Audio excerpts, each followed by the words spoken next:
دل میں ہو یاد تیری گوشائے تنہائی ہو. یہ تو دل میں یاد ہے، تو جو یاد والے سامنے ہوں. دل میں ہو یاد تیری گوشائے تنہائی ہو، پھر عجب انجمن خلوت آرائی ہو.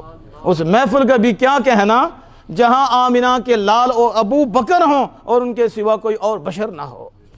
یہ تھی غار ثور میں کیفیت، اور یہ تھی ایک حالت، اور ڈائریکٹ انوار برس رہے تھے. رسالت معاب کے انوار ڈائریکٹ حضرت سیدنا صدیق اکبر کے سراپا پہ برس رہے تھے.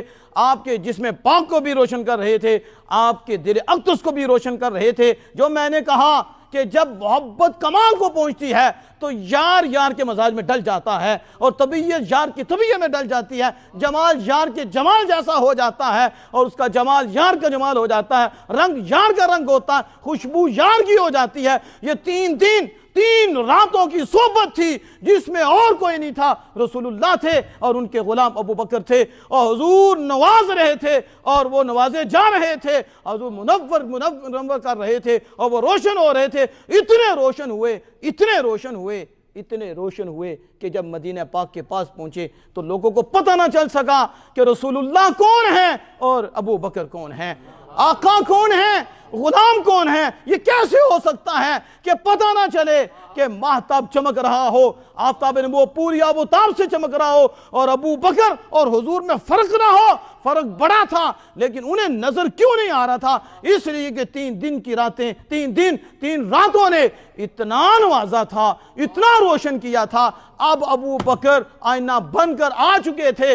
رسول اللہ کی ذات پاک کے جلوے ابو بکر میں نظر آ رہے تھے. اس لیے وہ دھوکہ کھا گئے، انہیں پتہ ہی نہ چلا رسول اللہ کون ہیں، ابو بکر کون ہیں. تو وہ ابو بکر کے آگے جھکنے لگے. سیدنا صدیق اکبر انہیں رسول سمجھنے لگے، اللہ کے نبی سمجھنے لگے. آپ نے چادر اوپر کی، اور چادر اوپر کر کے آپ نے کہا لوگو تمہیں غلطی لگ گئی ہے، آقا تو وہ ہیں، ساتھ شیشہ لے کر آگے ہیں.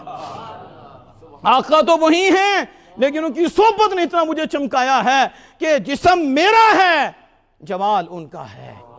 جسم میرا ہے اور کردار ان کا ہے. جسم میرا ہے، جلوے ان کے ہیں.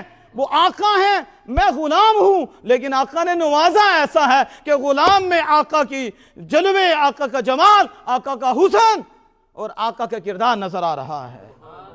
یہ ہیں سیدنا صدیق اکبر رضی اللہ تعالیٰ کی ذات پاک.